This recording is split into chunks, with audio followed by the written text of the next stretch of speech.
আল্লাহ রাব্বুল ইজ্জতের লাখো শুকরিয়া যে মহান রব্বুল আলামিন আমাদের সুস্থ সবল রেখে জুমার নামাজ আদায়ের উদ্দেশ্যে তার ঘরে আসার তৌফিক দিয়েছে বলে আলহামদুলিল্লাহ। তারপরে সাইয়্যিদুল মুরসালিন খাতিবুন নবিয়্যিন শফিউল মুজতাবিন রাহমাতুল লিল আলামিন জনাব মুহাম্মদ রাসূলুল্লাহ সাল্লাল্লাহু আলাইহি ওয়াসাল্লাম প্রতি শত কোটি দরুদ ও সালাত বর্ষিত হোক, আল্লাহুম্মা আমিন। আজকে আরবি মাস হিসেবে 11তম মাস হলো জিলকাদা মাস। এই মাসের নাম জিলকাদ কেন? যার অর্থ হলো বসে যাওয়া, বসে থাকা। আমরা নামাজ পড়ি, 2 রাকাতের নামাজ পড়ার পরে যে বসা হয় এটাকে বলা হয় কায়দায়ে উলা, প্রথম বৈঠক। 4 রাকাতের নামাজে বা 3 রাকাত নামাজের শেষ বৈঠকটাকে বলা হয় কায়দায়ে আখিরা, শেষ বৈঠক। তো বসা কেন? আরবাআতি আশহুর, 4টে সম্মানিত মাসের কথা যেমন বলা হয়েছে, প্রত্যেকটা কথা কোরআন এবং হাদিসের প্রত্যেকটা কথার পিছনে বিরাট কারণ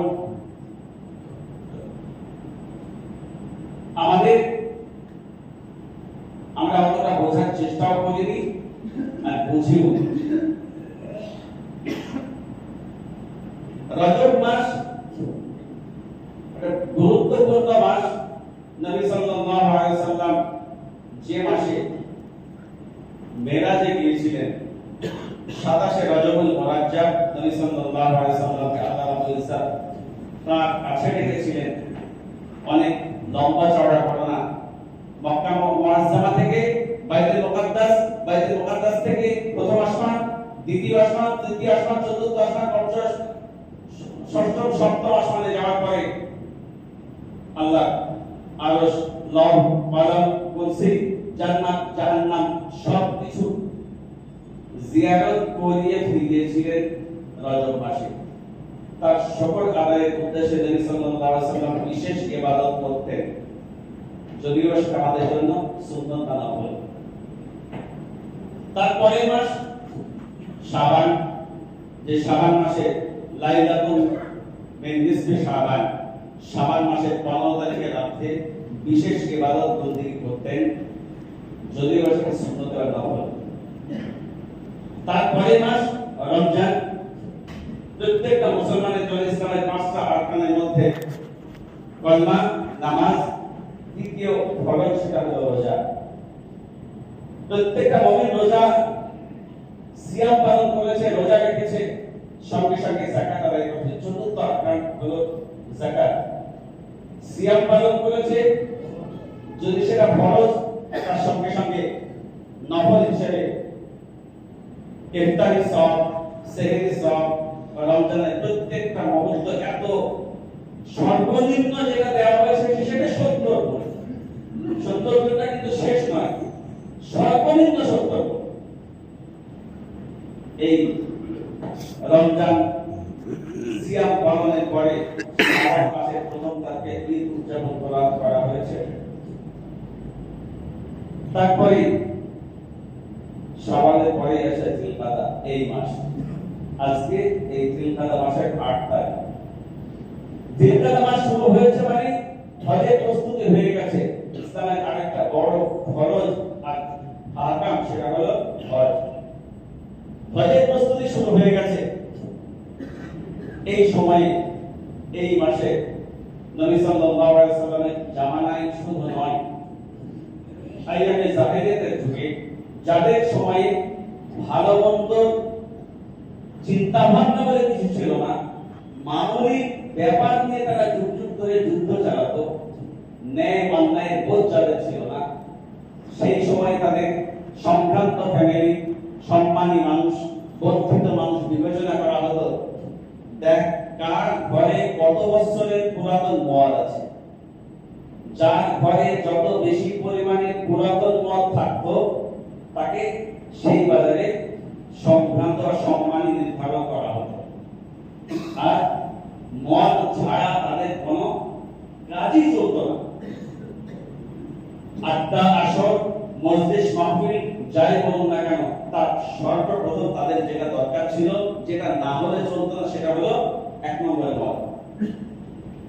সে সময়ের মানুষ পর্যন্ত মক্কা থেকে যারা ব্যবসা করতে যেত, কোথায়? তৎকালীন সময়ে বাসরা, কুফা, আবিসিনিয়া, বাগদাদ, দামেস্ক বিভিন্ন জায়গা থেকে ব্যবসা বাণিজ্য করে আসার পরে এই জিলকাদা মাসে তারা এসে বসতো, আরাম করতো। সামনে হজের মতো একটা বড় ইবাদত আছে, কোরবানি আছে। অতএব এখন আমরা একটু বসে আরাম করে প্রস্তুতি নিই। আমাদের তো ভাবনা চিন্তা নাই, আমরা তো বোঝার চেষ্টা করি ইসলামের কোন আরকান, কোন আহকাম কখন হয়েছে। আর এই জিলকাদা মাসে নবম হিজরিতে আল্লাহ রাব্বুল ইজ্জতের তরফ থেকে এই হজ ফরজের ঘোষণা, ওয়ালিল্লাহি আলান নাস হিজ্জুল বাইতি মান ইসতাতা ইলাইহি সাবিলা, এই আয়াতের নির্দেশ, হজ ফরজের নির্দেশ এই জিলকাদা মাসের 8 তারিখে হয়েছিল। সুবহানাল্লাহ। আজকের দিন, এই জিলকাদা মাসের আজকের দিনে এই আয়াত নাযিল হয়েছে এবং হজ ফরজের ঘোষণা দেওয়া হয়েছে নবম হিজরিতে।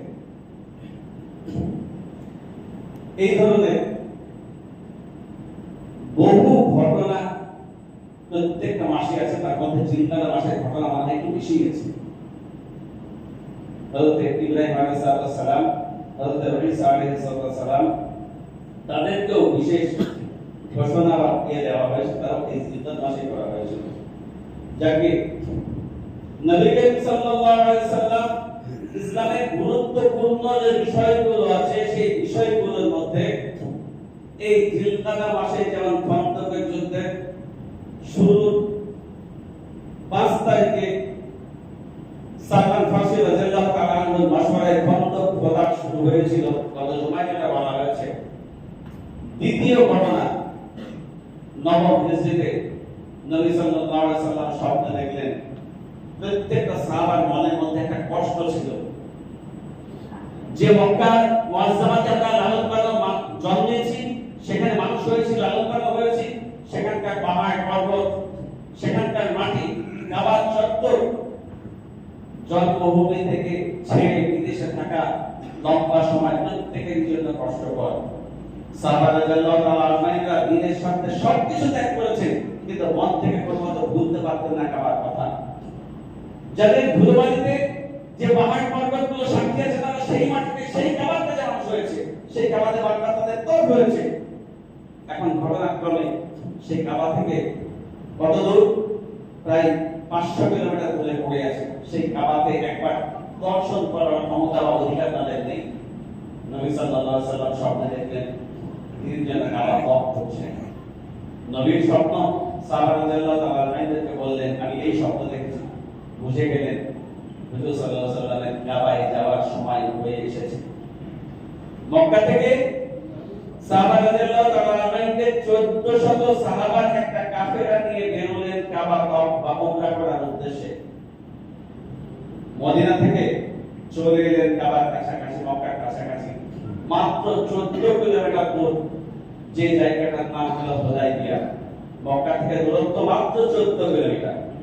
14 কিলোমিটার দূরে এসে নবী সাল্লাল্লাহু আলাইহি ওয়াসাল্লাম সাহাবা রাদিয়াল্লাহু তাআলা আনহুদের নিয়ে এখানে খিমা কাটলেন, অবস্থান করলেন। সাহাবা রাদিয়াল্লাহু তাআলা আনহুদের মাশওয়ারা করলেন, তোমরা যাও বর্তমান মক্কার কি অবস্থা জেনে এসো।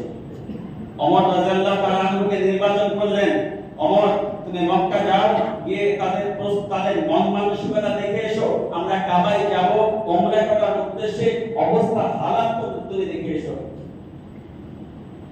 সবিনয়ে নিকট ওমর রাদিয়াল্লাহু তাআলা আনহু বললেন, ইয়া রাসূলুল্লাহ, আমার শত্রু বেশি, যেহেতু কোন কাজ, কোন হরকার যখন কুফরির মধ্যে ছিলেন তখনকার কথা আলাদা, ইসলাম গ্রহণের পরে কোন জিনিস একটু দেরিতে হবে এবং বরদাস্ত করতেন না। আমার শত্রু বেশি, আমি গেলে হয়তো বড় বিপদ ঘটতে পারে, আমাকে বন্দিও করতে পারে, হয়তো আমি ফিরে সংখ্যাটা দিতে পারবো না। যদি আমার আর্জি মেনে নেন, আমি না হয়ে অন্য কেউ গেলে মনে হয় ভালো হতো। নবী সাল্লাল্লাহু আলাইহি ওয়াসাল্লাম হযরত ওসমান রাদিয়াল্লাহু আনহু নির্বাচন করলেন এবং মক্কায় পাঠালেন। মক্কায় গিয়ে হালাত দেখে সমাজে যাওয়া যাবে কি, সেও ছিল এই জিলকাদা মাসে গেলেন। হালাত এরা কমলা করতে দেবে না। নবী সাল্লাল্লাহু আলাইহি ওয়াসাল্লাম তারা যেন ভুল না বোঝে, তাদের মনের মধ্যে যেন সংশয় না থাকে।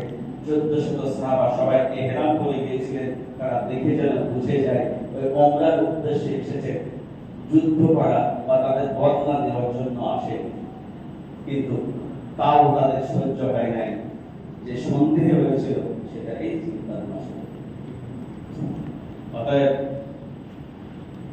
এই জিলকাদ মাসে অন্যায় থেকে বেঁচে থাকা, আল্লাহর কাছে বেশি করে তওবা ইস্তেগফার করা এবং দোয়া করা, প্রত্যেকের জন্য বিশেষভাবে সুন্নতের দিকে খেয়াল করে আমাদের দরকার। আমরা সমস্ত অন্যায়কে পরিত্যাগ করে তওবা ইস্তেগফার করে বেশি বেশি করে আল্লাহর কাছে দোয়া করি, আল্লাহ যেন আমাদের আগামী জীবনে সহি সালামত চলার তৌফিক দেন। আল্লাহুম্মা আমিন। আগামী বকরা ঈদ বা কুরবানি সুষ্ঠুভাবে যেন আমরা পালন করতে পারি। যে কুরবানির সময় যেটা ঘটে থাকে, কুরবানি আমাকে দিতে হবে, দেখ আমি কত বড় উট কিনেছি, কত বড় গরু কিনেছি, কত বড় কত টাকা দিয়ে, কে কত টাকা। কুরবানি এই প্রতিযোগিতা না থেকে আমি যেটা করব সেটা আল্লাহ এবং আল্লাহর রাসূলকে রাজি এবং খুশি করার উদ্দেশ্যে আমাদের হবে। আল্লাহুম্মা আমিন। কাজ করার আগে নিয়তটাকে সহি করে নিই, আমি যেটা করব সেটা আল্লাহর উদ্দেশ্যে, লোককে দেখানোর জন্য না। কার বিচার কিসের? ইয়াওমা ইউহমা আলাইহা ফি নারি জাহান্নাম ফাতওয়া বিহা জিবাহুহু ওয়া যুনুবুহু। আল্লাহ রাব্বুল ইজ্জত দেখবেন কি ফাতওয়া বিহা, তাকওয়া দেখবেন, তার পরিচয় দেখবেন, তার নিয়ত দেখবেন, কত টাকার বিনিময়ে কত বড় জান্নাত কেনা হচ্ছে এটা দেখার বিষয় না। দেখার বিষয় কোনটা? তার পরিচয়, তার তাকওয়া। আল্লাহ আমাদের তাকওয়া পরিচয়ের সামনে রেখে কাজ করার তৌফিক দান। আল্লাহ আমাদের বসাকে কবুল করুন, আর এই সঙ্গে সঙ্গে মানসিক পরিবর্তন আমাদের আসুক, দ্বীনের সহি বুঝ আল্লাহ আমাদের সবাইকে দান করুন। আল্লাহুম্মা আমিন। ওয়া আখিরু দাওয়ানা আলহামদুলিল্লাহি রাব্বিল আলামিন।